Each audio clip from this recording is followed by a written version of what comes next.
Would you like to know a secret that can help you stand out from the crowd? Whether you're a speaker, a salesperson, a leader, if you're someone who gives presentations, this one secret can make a huge difference. It can help separate you from all the other people in your field and help people remember you long after you talk. What is this secret? Kill your PowerPoint. Please.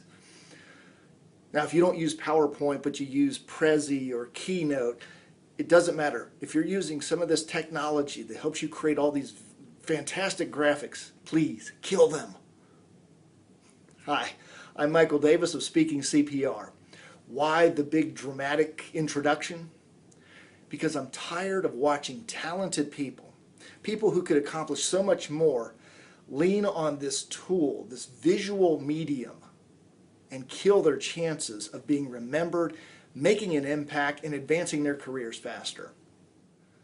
The reason I'm posting this video this week is because I finally had it. The final straw was this past Tuesday.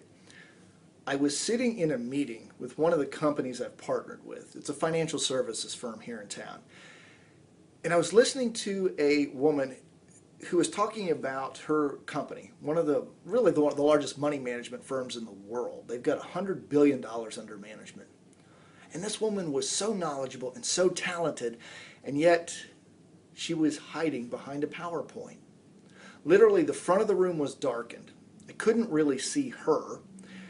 And from time to time, she would walk over in front of the projector, so all I could see was the slide of the moment in front of her face, and there was just no connection. And to add to the aggravation, she was talking so fast. She wasn't giving us any chance to consider her points. She just kept rambling on and on and on. It's like she took a big breath at the beginning of her presentation, and 30 minutes later, she let it out. I know you've sat in those type of presentations, and do you remember anything that those presenters say? Now, the reason I know this woman was talented and it was a wasted opportunity for her is because 2 times she actually stepped away from the PowerPoint and she shared quick vignettes. One that stuck with me is that the Japanese economy or the Japanese stock market is a great place to consider right now. And she gave a quick story of how the Japanese prime minister who was elected 2 or 3 years ago had a 3-point plan. And she described that plan very quickly, and that stuck with me. But unfortunately, she stepped back into the shadows and jumped right back into her PowerPoint, and she completely disconnected from me again. My question to you is this: are you using PowerPoint and creating that same disconnection? Because if you are, it is killing your credibility and it is hurting your chances for advancement, much less standing out and people remembering your message. If you've seen any of my other videos or read my blogs or listened to some of my audio programs, you know that I'm huge on storytelling. And this is a perfect example. This woman told a great short vignette about the Japanese economy, the Japanese prime minister, and then she jumped back into statistics, facts, and figures and graphs on the PowerPoint, and she lost me again. The information that she gave in an hour could have been delivered in a handout with 5 minutes of stories, and I'd have gotten more out of it. I know I'm swimming against the stream on this one, that the business world, at least in America, and I'm guessing around the rest of the world, is so enamored with PowerPoint and all the visuals that we're getting lost. I don't think that most presentations are even necessary today. Why don't we just send videos out, handouts, and save people the time? I can't imagine how many hundreds of millions of dollars, if not billions, are lost every year in productivity because so many of us are sitting in meetings that could quickly be wrapped up in a handout or a short video and then let us go on our way.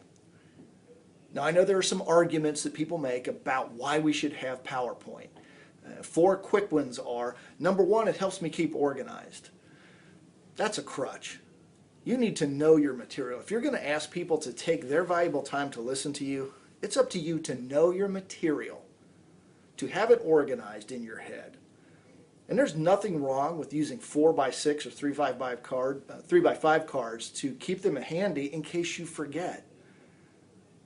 It happens sometimes to me when I'm giving presentations, and I will stop and say to the audience, you know what, I'm having a middle-age moment. I can't remember what I was going to tell you. Excuse me just a second. I pull the card out, I look at it, and I go back to my presentation. Now, when I tell people that story, they think, oh my gosh, the audience is going to think you're unprofessional. No, they're not. They're going to think, here's a human being. He makes mistakes. And they appreciate the fact that I cared enough about them to go to my notes and not worry about how I appeared to get the information that I think they need. So that's the first thing. Organization, you don't need PowerPoint for that. Number two is people say, well, you don't look professional. I disagree with that one. In fact, I think a fancy PowerPoint or keynote presentation up on a screen that looks so professional can hurt your credibility. You need to look professional. You need to dress professionally, carry yourself professionally, have the confidence, and know your message. If you don't know your message, no amount of fancy graphics or PowerPoint, keynote presentation are going to help you. You are the professional aspect. Third point is that I hear people say, well, people want that data and information. Maybe they do. I don't agree with that. I think most of the audience in front of you are not the analytical, technical type. And God bless the analyticals in our lives because they keep things organized for us and keep us straight. Those of us that are kind of flighty like me and can lose my concentration or my outline, yeah, I mean, the technical people in the world can save me from making a big mistake when people need the data. But when you're giving presentations, people don't want data. Put that on a handout, give it to them later, and if they're the analytical types, they'll go through that with a fine-tooth comb. But don't do that to an entire audience when you've got 30, 45, or 60 minutes. Audiences today want two things. They want to be entertained, and they want your perspective. So save the data and the graphs for handouts and just get up there and connect with people. And the fourth reason that people give for using PowerPoint is because it gives a diversification of learning or teaching styles. For example, you've got your auditories, your visuals, and your kinesthetics.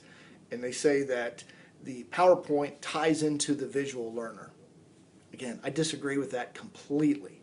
Number one, you are a visual creature. When you stand in front of a room, you are the visual aspect and the auditory. And if you do it right, you can be kinesthetic. You can tap into their emotions by telling good stories that just basically encapsulate your points and drive home what you're trying to say. The other thing that you can do when you're giving a presentation, if you want to involve the kinesthetic aspect, is to have them do exercises. Write out what you're saying, or if they want to type on their own iPads or computers, that's fine also.